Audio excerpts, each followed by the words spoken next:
Сайн байцгаана уу үзэгчдээ, ярилцлагын цаг эхлэж байна. Энэ удаа бид цаг товдож улсын хурлын гишүүн Чимдийн Хүрлбаатартай ярилцахаар ирээд байна. Танд энэ өдрийн мэнд хүргэе. Өдрийн мэнд хүргэе. Тэгэхээр өчигдөр улсын хурлын нэгдсэн чуулганаар 2015 оны тод төсвийн татварлыг одоо эхэлсэн. Тэгэхээр холбогдох байнгын ороонд төслийг хөрвүүлсэн байгаа. Тэгэхээр энэ төсөл дээр өрийн таацыг нэмэгдүүлэх байдлаар оруулж ирсэн. Тэгэхээр дотоодын нийт бүтээгдэхүүний одоо 40% барих хэвээр энэ өрийн таацыг за 70% хүргэх байдлаар оруулж ирлээ. Энэ дэр та бас байр суурь илэрхийлэхгүй юу? За өчигдрийн одоо улсын хурлын нэгдсэн чуулган дээр тэр өнөөдрийн одоо төсвийн хүрээний мэдээллийн ярих тухай асуудал дээр энэ өрийн таастай холбоотой байр суурийг бид нэр илэрхийлсэн. Энэ дэр хэд хэдэн асуудлууд үүсээд байгаа. Ардчилсан нам бол ардын намыг засагт хамтрах тухай санал тавьсан. За ингэж санал тавихдаа ардын намын хувьд нэг л зүйл тохирсон байгаа шүү дээ. Энэ нь юу гэхээр өрийн босгыг нэмэгдүүлэхгүй гэдэг хоёр нам гэрээ байгуулсан. Тэгээ байгууллагад энэ гэрээ байгууллагад одоо үндсэндээ нэг сар гарна л болж шүү дээ. Тэгтэл засгийн газар оруулж ирсэн төсвүүдээрээ мөн төсвийг дагалдаж орж ирсэн хуулийн төслүүд дээрээ өрийн босгыг 70% болгоно гэдээ ороод ирж байгаа. Нөгөө гэрээ яасан. Тэгвэл яах гэж тэр гэрээн дээр тэгж олон өдөр сууж, олон хүн хүч ажиллаж сууж тохирсон юм. Тийм учраас бид нэр энэ гэрээгээ барьж одоо ажиллах ёстой гэдэг байр суурийг хамгаалж ярьж байгаа нэгдүгürt. Хоёрдугаарт 70% болох үндэслэл юу вэ? Урд нь аваад зарчихсан байс тэр 1.5 тэрбум энэ Чингис бондын мөнгө, Самура бондын 300 гаруй сая долларын мөнгө, Хөгжлийн банкны 580 сая доллар ийм мөнгөийг хүлээлгэж өгсөн шүү дээ. Энэ мөнгө юунд зарцуулагдав? Гэрээг нь өгөөч. Бид нар нэг үзэт хийсэн. Өнөөдрийг хүртэл байхгүй. Бид нар жил нэгж байгаа. Тухайн үед нь Хөгжлийн сайдны өгж гэсэн өгөхгүй. 90 сайнаар олж авдаг юм наадах чинь. Их хурлын гишүүдтэй 90 сайнаар Чингис бондыг юунд зарцуулсан гэрээг олж авах гэдэг асуудлыг хөндөж хэлж байгаа засгийн газар л огцорсон л да. Гэтэл өнөөдөр өрийн босхийг нэмэгдүүлэх санал орж ирэхдээ өмнө нь авсан мөнгийг юунд зарсан? Ямар үр дүн гарсан? Ийм компанид төсөн гэрээнүүдийг оруулж ирж өгөөгүй. Тэгэхээр энэ асуудал эргэж нэг зэгслэх ёстой баг. Хоёрдугаарт нь Монгол Улсын эдийн засаг хямрлаа. Тэгэхээр энэ хямралаас гарах бодлогод байх ёстой. Тэр бодлого нь байхгүй өр нэмлэгч орж ирээд байгаа. Өр нэмчл боломж гаргана гэдэг. Яаж, ямар замаар, юунд зарцуулж, ямар үр дүн, ямар эдийн засгийн тооцоож гаргаж ирэх тэр нь тайлбар байхгүй байна. Ийм үед одоо нүдэ анжиж баталдаг ийм эрх бол бидэнд байхгүй шүү дээ. Яагаад гэвэл өрийн босхийг нэмснээр сөрөг олон үр дагавартай байхгүй. Тухайлбал ямар эрсдэл Монгол улсад бий болно гэж таны хувьд харж байна. Мэдээж өнгөрсөн хугацаанд за гадаад дотоод бондууд гаргаад үр ашиг нь ямар байв дараагийн асуудал дээр энэ дээр ямар арга хэмжээ авч ажиллах уу гэдэг дээр ахиц твшилтэй байдлаар шийдэж явах зүйтэй байх тийм ээ. Тэгэхээр яг өрийн таацыг нэмэгдүүлсээр Монгол улсад ямар эрсдэл бий болно гэж таны хувьд харж байна. За хэд хэдэн эрсдэлтэй. Хамгийн ихнийх нь юу гэхээр өрийн хэмжээг нэмэгдэнэ гэдэг чинь Монгол улсын одоо суур эдийн засгийн үзүүлэлтүүд муудаж байгааг нь илэрлэл болж байгаа. Тэгэхээр өрийн хэмжээ нэмэгдэнэ гэхээр Монгол улсын нэг зээлжих зэрэгэл дээр шууд сөрөг нөлөөлж эхэлдэг.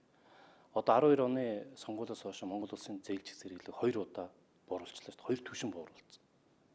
Тэгэхээр энэ улсад одоо оруулж ирж хөрөнгө оруулалт хийдэг хүмүүсэд улам буурна гэсэн үг. Тэгэхээр өрийн босхийг нэмнэ гэдэг нь өөрөө зах зээл дээр гадаадын хөрөнгө оруулагч болон дотоодын хөрөнгө оруулагчтай Монгол улсад одоо хөрөнгө оруулах тийм тааламжгүй шүү гэдэг өөрөө автоматар өгдөг байхгүй.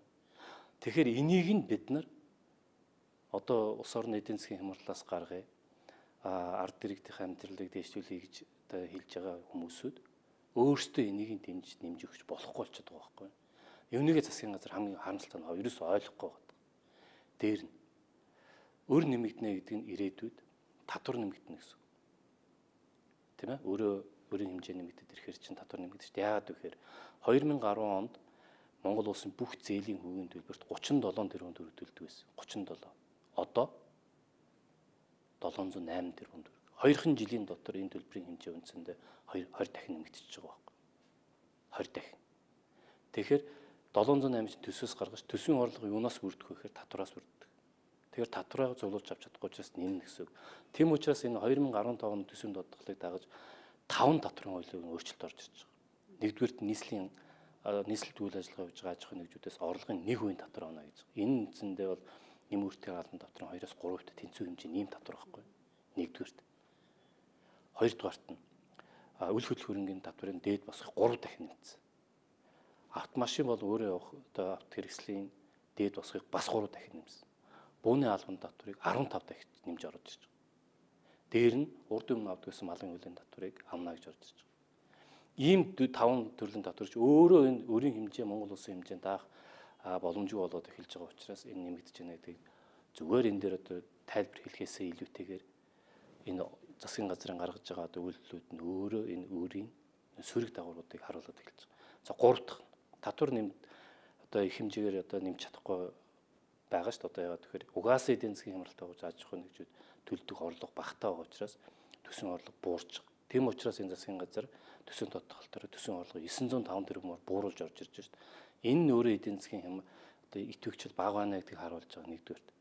Тийм учраас юу хийгдэх вэ гэхээр төсвийн бусад зарим шаардлагатай зарлуудыг таннаа гэж орж ирж байгаа. Ямар аргаа барахтай эднес чи юу л орж ирж байгаа нөхөр хүүхдийн мөнгө ихчдийн мөнгө рүү ороод эхэлчихлээ шүү дээ. Тэгсэн мөртлөө төсөв дээр нөө төрийн данхар үүсүүд нь хэвээр яваад байдаг. Уг нь энэ хамтрахаас өмнө 15 оны төсвийг батлахдаа арцлсан намт ард нам юу гэж тохирсон бэ гэхээр заримтай агентлагуудыг татан буулгана гэсэн. Тухайлбал зэр цөмийн энергийн газар, төрийн өмчийн хороо, танхрын одоо алб малб гэсэн баах юмуд байсан. Хэд улсын үйлдвэрийн газрууд гэсэн. Тэр нь одоо байхгүй, алга болсон байгаа. Тэгээд яамдаас 1000 хална гэдэг. Үн чим бодлооч юм тийм орлоод байна. Өөрөөр хэлбэл төр өөрөөсөө үр ашиггүй зардлуудаасаа таналт хийхин оронд шууд ард түмний гарман руу орж байгаа нь өөрөө зарчмын хувьд бол бид нар алдаатай байна гэж үздэг. Үнэхээр өөрийнхөөсөө бүх юм асаад одоо үнээс цааш бид нар хасч чадахгүй нэ өөр бус зардал руу оруулах бас ойлгож болно. Тухайлбал хөрөнгө оруулалт ингэж нэг суманд хүчин дарааны чадвартай 2 тэрбум төгрөг тавьсан явж л байна. Терроризмтэй тэмцэхэд одоо зориулсан зардал гэж 20 тэрбум төгрөг. Юун ард түмний амьдрал хэцүү байж байгаа юун терроризмтэй тэр дотоодын асуудлууд чинь гадаадын терроризмээс илүү дотоодын докторгүй байдалч улам сөрөг нөлөөтэй шүү дээ. Тийм учраас энэ үн дээрээ сайн гаргаагүй бол тэгээ гол одоо иймэрхүү зүйлүүд гарч ирж одоо гарна. Жишээлбэл одоо хөрөнгө оруулагч нар Монголоос зээлжих зэрэгэл буурсаар хөрөнгө оруулагч нар бага орж ирнэ. Татвар нэмэгдэнэ. Зарим шаардлагатай төсвийн зардлуудыг төсвөөсөө хийж чадах гараагүй болно гэдэг нь өөрөө эргээд эдийн засгийн өсөлтөнд сөрөг нөлөө үзүүлэх. Тэгэхээр ийм л сөрөг утгаалтай. 2015 оны төсвийн төсөл дээр тодтгол дээр бол за халамж тэтгэврийг нь хумих тийм ээ татварыг нэмэгдүүлэх байдлаар оруулж ирж байна. Тэгэхээр улс орны одоо эдийн засаг хямралт байдалд хүрсэн энэ нөхцөлд татварыг нэмэгдүүлэх за халамж тэтгэврийг хумих нь хэр зөв зохистой одоо санал байж болох вэ? Таны хувьд энийг юу гэж харж байгаа? Нэг талаасаа харахад бол халамж тэтгэврийг тухайн үедээ бол үнэхээр нийгэмд хэрэгтэй зорилт бүлгийн хүмүүст хэрэгтэй гэж оруулж ирсэн хэрнээ за эдийн засгийн одоо нөхцөл байдал буурсан, худалдаа авах чадвар буурсан тийм ээ ажилгүйдэл үнэхээр бодиттой бий болсон үед нөгөө халамж тэтгэвэр яг хэрэгцээтэй гэсэн энэ зүйлүүдээс татгалзах байдлаар оруулж ирж байна л та. Тийм. Тэгэхээр зөвхөн засгийн газрын хувьд би хэллээ ш түрүүн бодлого нь хариуцаа хаана байгаа харагдах зүйл баахан ганцлалтай. Тэгэхээр би засгийн газрын хувьд бол энэ нийгмийн салбарт авч хэрэгжүүлэх бодлого, нийгмийн халамжийн бодлогоос холиод байна гэж хараад. Тухайлбал тэр алдарт ихийн одоо одон хүүхдийн мөнгө эднэр чинь юу штэ. Халамжийн бодлого биш штэ. Нийгмийн салбарт авч явуулсан бодлого байхгүй. Нэг хүнийхээ тоог өсгөх, хүн амынхаа тоог өсгөх, нэмэгдүүлэх, одоо монголчуудынхаа тоог нэмэгдүүлэх гэдэг ийм бодлогын хүрээнд авч хэрэгжүүлсэн бодлогод. Гэтэл энүүгээ нийгмийн халамжийн бодлого юм байна гэж үзээ тийшээ эхлээд орж байгаа.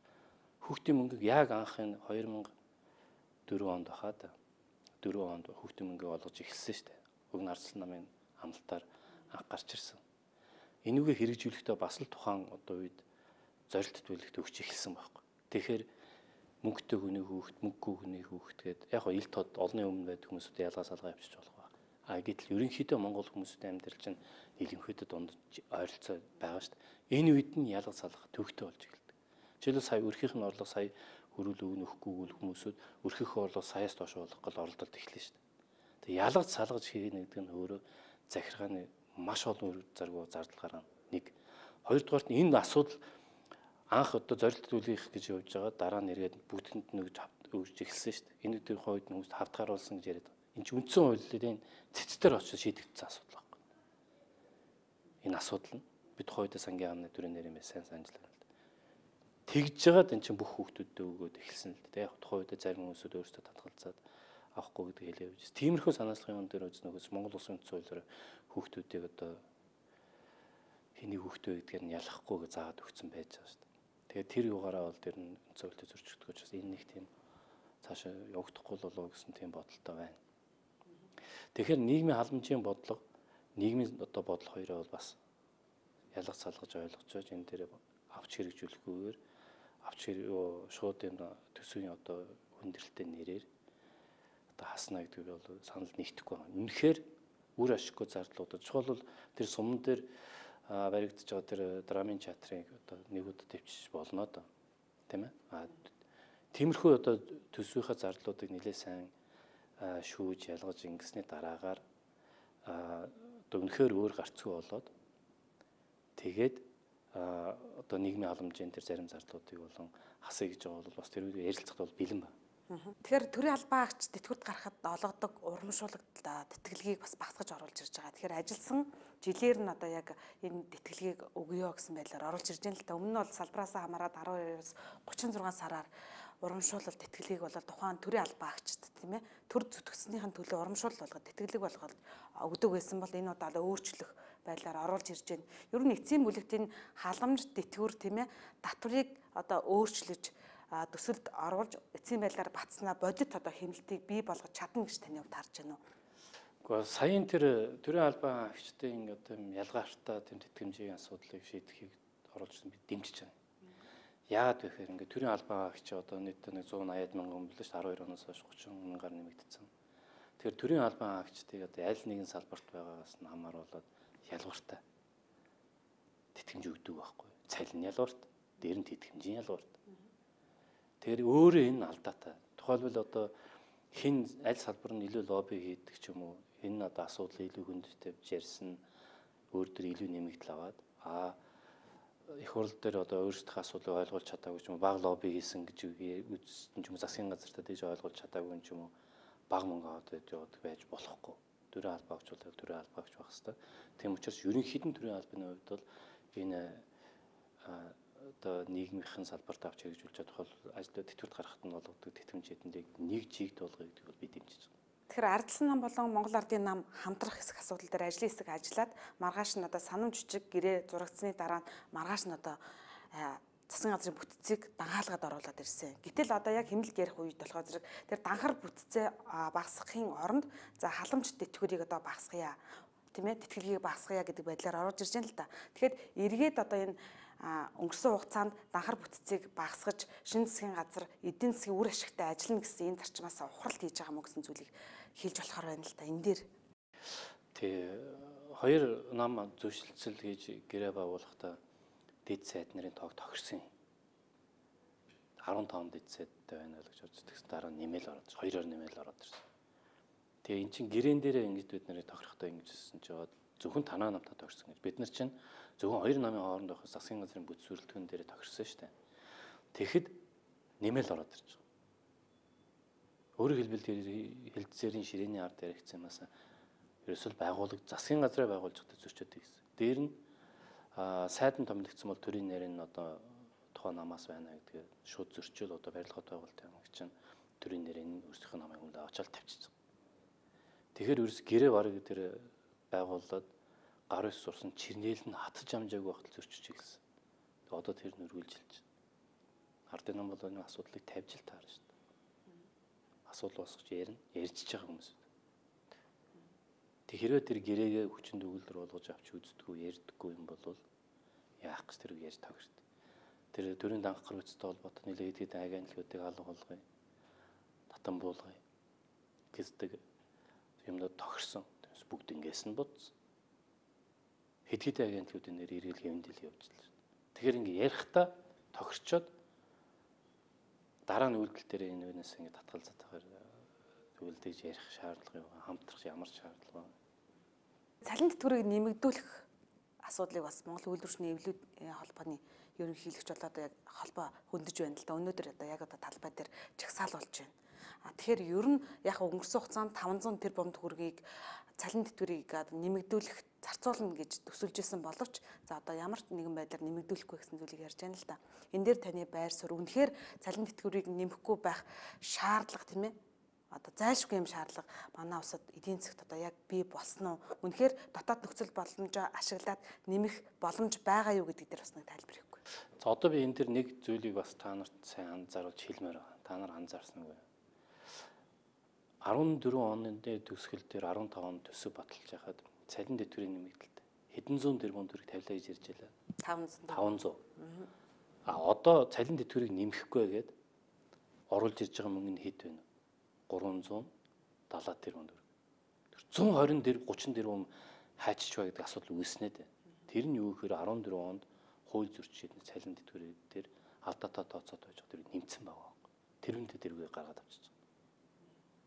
Цалин дэвтэр нэмэхгүй гэсэн бол уг нь 500-аар хасах хэрэгтэй да 500 тэрбумаар. Гэтэл 370-аар хасчихж байгаа шүү дээ. Тэгэхээр чин 100 эдэн хайчиж байгаа гэдэг асуудал автоматар үүснэ. Тэр нь уртлын юуны алдаатай шийдвэрүүдийг нөхөд оруулчихж байгаа. Нэгдүгээр. Хоёрдугаар нь цалин дэвтэрийг нэмэх тухай асуудал. 12 оны сонгуул дээр ардчилсан нам бол амлалт өгчөөж сонгогдсон шүү дээ. Ямар амлалт өгсөн бэ гэхээр цалин дэвтэрийг үн ханшны өсөлтөд уялдуулж нэмэгдүүлнэ гэж орж ирсэн. Гэтэл валютын ханш нь 1350 орчим төгрөг байсан зүйл одоо 1930-40 төгрөг хүрсэн. Цаашаа явна шүү дээ. Ханш нь унж. Бараг инфляцийн түвшин хэд вэ? 12% байна. Энэ бүгдийнхээ дагуу уг нь амлснаар бол нэмэх ёстой. Ихслэр амлалт нь биелэхгүй л байгаа болж байгаа. Тэгэхээр бид нар одоо ерөнхий сайд нь ардсан намын дарга нь бид нар улс төрийн сонгуульд орохсон амлалтаа биелүүлж чадахгүй гэдгийг зарлах хэрэгтэй. Ардын намын хувьд яг урд нь бол нэг хэлсэн амлсан зүйлээ бол хэрэгжүүлэл явсан л да янз бүрийн яваар. Гэхдээ бол яг инфляц 10% байлаа гэж цалин 10%-аар нэмж одоо болдгүй. Заавал инфляцаас жоохон бага байхгүй бол дараа нь цалингийн нэмэгдэл нь тэтгэврийн нэмэгдэл нь эргээд нэг хөрөгдөж явчихдаг. Юут учраас дандаа ингэ жоохон дутуу нэмж явдаг. Угаасаа зөвхөн Монголд биш бусад дэлхийн их орны эдийн засагчд авч хэрэгжүүлдэг арга нь л да. Гэхдээ оортаас нэмэхгүй байна гэдэг бол огт буруу л гэж үзэж байна. Монгол улсын эдийн засаг одоо хямарсан тийм ээ. Худалдаа авах чадвар буурсан, инфляц нэмэгдсэн, гадаадын хөрөнгө оруулалт буурсан. Тэг яг энэ үед яг гол гарц нь юу байх вэ? Тэгэхээр ер нь яг 2015 оны төслийн тодтголыг хилцэх энэ үед тийм ээ. Ер нь төсөл мөнгөний бодлого нь уялдахгүй байдлаар орж ирлээ л дээ. Тэгэхээр гол гарц нь юу байж болох вэ гэж таны хувьд юу гэж харж байна? Тий, энэ дэр ингэх хэвээр байна. Уг нь бол ардын намын бүлэг энэ 2013 оны 4 сараас эхлээл энэ алдааг нь хэлж эхэлсэн шүү дээ. Ерөөсөө хүлээж аваагүй байхгүй. Харин ч эсрэг хэвлэл мэдлэл дээр хаалтын гэрээнүүд байгуулж өөрсдийнхөө бодлогыг зөв юм шиг яриад бид нарын чинь телевизээр тухайн үед нь гаргадаг байлаа шүү дээ. Нэг хэсэг хугацаанд ярьж хэлж байгаа зүйлийг одоо дандаа мушгиж ярьдаг. Эсвэл бодтой зүйл хэлснийх нь одоо төлөө эргэж бид нар л одоо төрөлбөр дайралтууд хийдэг. Мохоох зорилгоор, гутаах зорилгоор янз бүрийн акцууд аваад явж байгаа. Бид нэр зөвхөн шүүмжилж ирээгүй байхгүй. Дандаа гарцыг гаргаж ирсэн. Яагаад тэгэхээр эн чинь эдийн засгч өөрөө эдийн засгийн онлоор хөгжиж явдаг. Тийм ээ? Энэ чинь дэлхийн олон эдийн засаг дэлхийн олон орны туршлагууд дээрээс үндэслээд иргэн гэдэг улам баталгаажуулаад сайжруулах явж байгаа зүйлүүд байхгүй. Тэгэхээр яах ёстой вэ? Тэгэхээр би хид хідэн зүйлүүдийг нэмэр хэлмээр байна.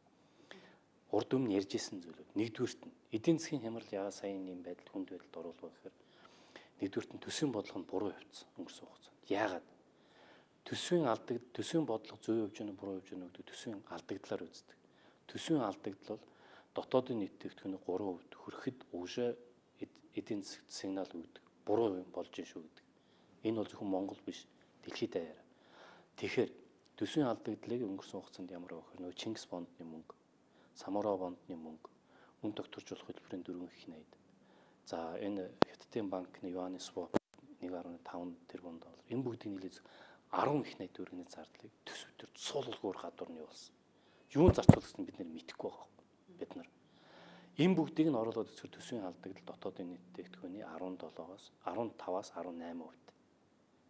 Тэгэхээр 3% байх хэвээр алдагдал 17-8% хүрсэн байгаа үед бол энэ чинь бодлого чинь буруу яваад байна гэж хэлсэн. Ингээд бид нар юуг засах бодлого яаж засах гэж хэлж ирсэн бэ гэхээр төсөөс гадуур яваад байгаа Чингис бонд, Самура бонд, дүн тогтворжуулах бүр улсын хурлын мэдэлд оруулж ирээ. Төсөвтөө суулгаа гэдэг шаардлага тавьчихсан. Та нар санаж л байгаа. Төсөвтөө оруулж суулга. Тэгээ алдагдлыг дотоодын нийтгэгдэхүүний 3%-аас хэтрүүлэхгүйгээр байр гэдэг ийм юм хэлж ирсэн. Гэтэл энэ нь одоо байхгүй. Энэ бодлогын төсвийн бодлогын алдаа нь өнөөдрийн энэ үрийг хэмжээ. Төсвийн алдагдал нь дотоодын нийтээгдэхүүн 15-аас 18%-аар 2 жилийн хугацаанд явна гэдэг нь үрийн хэмжээг тийм ээ 39%-ыг 70%, 50-60% хүртэл нэмэгдүүл үндэслэл нь болж байгаа байхгүй өөрөө. Тэгэд өнөөдрийн энэ ханшны уналтад чинь гол одоо их сурвалжийн саяын хилдэг энэ төсвийн үндэслэлгүй алдагдал, төлбөрийн нансалын алдагдал байсан нэг. Хоёрдугаарт мөнгөний бодлого. Бэлэн цаасан мөнгө хөвлөж үн тогтворжуулах хөтөлбөр хэрэгжүүлнэ байдаг баг. Үн тогтворжуулах хөтөлбөрийн 4 их найдыг хаанаас гаргасан мөнгийг нь Монгол банк санхүүжүүлсэн хаанаас гаргах вэ? Хэвлэлжсэн цаасан мөнгө л эдийн засагт хийн шүү дээ. Өөр яах юм? Улсын төсөв бол татварын мөнгө баймаар. Монгол банк ямар татвар зөвлөх гэж чинь бэлэн хэвлэлцсэн мөнгийг оруулж ирсэн. Энэ үг харин өнгөрсөн 14 оны төгсгөл дээр мөнгөний бодлого байхдаа засаад янзлаад Монгол банкныхантай ойлголцоо засцсан. Тэргүй бол цаашаа хэрэгжүүлэхгүй шаттгаар татж гаргана гэдгийг яриа тохирцсон. Тэр нь бол ингээд засагтаад явж байгаа. Тэр нь бол эргээ эдийн засгт эрэг нөлөөгөө үзүүл мөнгөний бодлого. Дараагийн нэг одоо мөнгөний бодлогот хамгийн том асуудал бол төлбөрийн тэнцлэг байна. Тэнцлийн алдагдал. Монгол улсын төлбөрийн тэнцлийн алдагдал бол 1.1 тэрбумд бол 13 онд ч 1.5 тэрбум доллар хүрсэн. 14 оны төгсгөлөөр 1.1-тэй гарна. Ирэх жил 1.4-тэй гарахаар байна. Тэгэхээр энэ төлбөрийн тэнцлийн алдагдлыг бид нар яаж бууруулах вэ гэдэг дээр бодлого нь гараагүй. Гарц нь ганцлог. Ганц. Сая Оросууд рублийн ханшныг огцом хөдөллөө шүү дээ. Юу хийв ер нь Оросын төв банк? Бодлогын хүүг 10.6-аас шууд 17 болго нэг өдрийн дотор нэмчихэж байгаа. Хин хамгийн шөмжилс улс төрчид нь шөмжилж байгаа. Эдийн засгийн хэмжлээс муу юм хийх гэж байна гэж улс төрчин шөмжилнэ. Оросын топ эдийн засагчид нь бол дэмжиж байгаа. Тэгээд тэр үн дээрээ бүгд хатуу зогсож 17 өгдөг. Тэгин гут нэг 3-4 хоногийн дотор валютын рубль нь 55%-аар сулраад рубль. Эргээ ерөөс 7 хоногийн дотор эргээд буцаа буучсан. Ингиж хурдтай. Тэгээд дээр нь одоо зөв арга хэмжээнд аваад. Энэ юу гэхээр тэр мэрэндээ биш л те. Яг ийм арга хэмжээнүүд авах хэрэгтэй гэдэг эдийн засгийн онолынх нь зүгээр дурын сургуульчгэн дээр аваад үзэхэд байгаль баг. Энэ үг л зоригтой хийх. Дээр нь улс төрчдийн энэ дээр зориг. Улс төрчдөн шүүмжлэхэд Путин үгээ хийнэгээд улс төрийнхээ зориг гаргаад аваад ачааллаа би хариуцлагын би үүрнэ гэдэг хэлээл аваа явчих чадчих байна да. Тийм зүйл Монголд ажиглагдахгүй шүү дээ одоо. Тэгэхээр энэ дэр бодлогын алдаанууд эднийгээс асах хэрэгтэй. Дээр нь хамгийн том алдаа. Яг хөө төсвийн бодлогын алдаа, мөнгөний бодлогын алдааг засч болох зүйлүүд хамгийн амар. Одоо үүний чинь заслаа гэж бодоход үр дүн нь бол жил хагасаас цаашаа гарна шүү дээ. Жил хагасаас цаашаа. Жишээлбэл одоо 12 оны сонгуулийн дараа тэр 13 оны эхэнд гаргасан алдааны үр нөлөө өнөөдөр улам хүнд гарч ирж байгаа. Тухайн үед хүмүүсүүд алга ташаад гэвэл мэдээллийн хэрэгслийнх нь нэлээд магтаал явж лээсэл л учиргүй хэм хийж байгаа бол энд туу цайжилдаг зарим объект ч 2 удаа хайчилж ийлээ шүү дээ. 30 хүн зогсож хайжилдаг юм байсан. Тэр их олон туу цайжлаад эзэн засаг сайжраагүй. Тэгэхээр тэр бодлогын алдаануудыг бол засч болно. Энэ нэргээд жил хагасын дараа үр дүн гарна, эерэг гарна. Өөрөөр хэлбэл 16 оны 2 дугаар хагасаас л эерэг үр дүн гарч эхлэх нь үгүй гэдэг нь харагдана. Хамгийн том алдаа бол хөрөнгө оруулагчдын итгэл. Хүний итгэл сэрэгтэй удаан хугацаагаар ордог. Одоо энэ 91 онд дарсан уйсгал яллаа шүү дээ. Зах зээлийн харилцаанд шилжсэн, чөлөө сонгуулийн одоо тогтолцоон шилжсэн. Хүний одоо чөлөө сэтгэлгээг дэмжсэн, үг хэлэх дуу хоолойг дэмжсэн энэ жилээс хойш хугацаанд хөрөнгө оруулагчдыг дэмжих чиглэлээр үеийн төрийн засгийн удирдлагууд ажилласан баг. Түүний үр дүн гарч эхэлж исэн баг. 10 хэдэн жил тасралтгүй ажиллаж эерэг үр дүн үүсгэсэн. Би тухайн үеийн төр засгийн удирдлага тухайн үед ирэх ирж исэн хүмүүсүүдийг маш зөв ажил хийжсэн гэж бодож явдаг. Гэтэл өнөөдөр юу болчихж байна вэ гэхээр тэр хөрөнгө оруулагчдын итгэл нь алга болсон. Нөгөө оюу толгой, таван толгой тэр нэг аахан популист гарч тал талаас нь болоод эцсийн үр дүн тэр нь ард түмэнд илж. Энэ зүйлүүдийг бид нэр энэ итгэл алдарсан. Би энэ 14 онд энэ улсын хурлын гишүүн Нямагийн хол луу болцоод Гартгүйгийн баяр сайхан гамбат бидгээд Австралид очиж тэр хөрөнгө оруулагч нартай уулзж ирсэн. Яг түүний конгрессийн хүмүүстэй уулзсан л та уулзаад тэрнийх дараа нь хөрөнгө оруулагч нартай уулзах. Бүгд л 16 оны гарна л гэж хэлж. Өөр ямар тайлбар. Итгэхгүй байгаа. Тэгэхээр тэр итгэлийг эргэж сэргээнэд бол нэлээд урт хугацаанд явах процесс. Улс төрчдийг би энэ хөрөнгө оруулагч нар руу дайрсан үг. Хөрөнгө оруулалт үргээх үгийг битгий хэлээсэй л гэж би бодож байна. Миний амнаас тийм үг ерөөсөө гардагч. Тэгэхээр энэ хөрөнгө оруулагчдын итгэлийг бол эргээд одоо сэргээнэ гэдэг бол нэлээд цаг хугацаа уухгүй хөдөлмөр орно. Ялангуяа улс төрчдийн ерөнхий сайдын их хурлын даргын ерөнхийлөгчийн хэлсэн үг маргааш нь би илтгэл байх. Түүнээс биш нэг намтай байгуулсан гэрээгээ одоо огт тоохгүй байгаа ерөнхий сайдыг хөрөнгө оруулж итгэхгүй шүү дээ. Тэгэхээр ийм жоохон юмнаас эхлэх ёстой л дээ. Тэгэхээр энэ хөрөнгө оруулалтын итгэлийг яаж эргүүлж сэргээж байгаа нь энэ бол хамгийн том асуудал. Монгол улсын хувьд энэ гадаад болон дотоод өөрөөр нилээдгүй их болчлоо. Хямралт байдал нүүрлжлээ. Тэгэхээр ер нь яг энэ хямрал таны хувьд ер нь хэр хугацаанд үргэлжлэх бол гэж харж байна. Оросын албаны улс бол улсын ерөнхийлөгч 2 жилийн хугацаанд хямралт байдлаас гарна гэдгийг мэдэгдсэн бол манай улсын хямрал ямар хугацаанд үргэлжлэх бол гэж таны хувьд харж байна? Хямрал ёроолынхаа зэгт очоогүй байна. Тааваг санаж байгаа нөгөө эдийн засгийн эрчимжүүлэх 100 хоногийн хөтөлбөр хэрэгжүүлэхэд би их хурлын чуулган дээр ерхий сайд танд юу гэж хэлсэн гэхээр 100 хоногч эдийн засгийн эрчимжихгүй эдийн засгийн уналт чинь унаж дуусахгүй шүү 100 хоногт чинь гэж ярьж ирсэн. Яг хүмүүс муу амлаж ийн гэж хэлж ирсэн. Гэхдээ бодлогын өөрчлөлтүүд нь гарахгүй хүнд итгэл төрүүлэх тийм үйл явдал ажиглахдаггүй байсан учраас би тэгж хэлсэн. Яг тухайда хүмүүсүүд нэлээд шүүмжилж ирсэн ямар муу амттай юм бэ гэж. Би сайхан зүйл Хүрлбаатар гэдэг хүн сайн зүйл ярихаар эдийн засаг сайжирдгаа би яриад явахд бэлэн байна. Харамсалтай тийм юм байдгүй байхгүй. Тэгэхээр эдийн засгийн одоо хамгийн хүндрэлх үе бол энэ 15 оны 10 сар гэхэд гарна. Яагаад вэ? 15 онд Монгол улс бол нийтдээ 1.5 тэрбум долларын өр төлбөр. Үүнээс 1.1 нь манай хувийн хвшлийн гадаад төлхөр 1.1 тэрбум долларыг. За 375-ыг засгийн газрын төлхөр. Ингээ нийлэхээр 1.5 тэрбум доллар. Энийг 15 он 10 сар гэхэд бид төлж дууснаад. Тэгэхээр энийг төлөхийн тулд хувийн хвшлийн доллар цуглуулж таарна.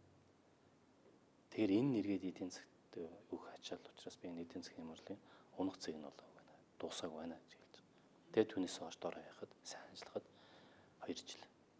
Тэгээд хугацааг та нар өөрсдөө хөвд үзэх хэрэгтэй. Маш сайн ажиллах хэрэгтэй. Хэлж ярьсан зүйл бол үнэн бодтол байх хэрэгтэй. Тэгэхээр нэг ардын намтай байгуулсан гэрээгээ ингээд огтхон тоохгүй байгаа одоо хүмүүс бол хөрөнгө оруулж идэхгүйгүй юу гэдэг л асуудал. Идэхгүй товчонд. Маш их баярлалаа. Тэгэхээр цаг зав гаргаж энэ удаа ярилцсан танд маш их баярлалаа. Танд ажлын амжилт хүсье. За та бүгдээс ажлын өндөр амжилт хүсье. Цаг тавлын нэвтрүүлгийн энэ удаагийн дугаард улсын хурлын гишүүн Чимдийн Хүрлбаатар оролцлоо. Бид энэ удаа улс орны эдийн засгийн нөхцөл байдлын талаар ярилцлаа. Үзэгч та бүхэндээ баярлалаа.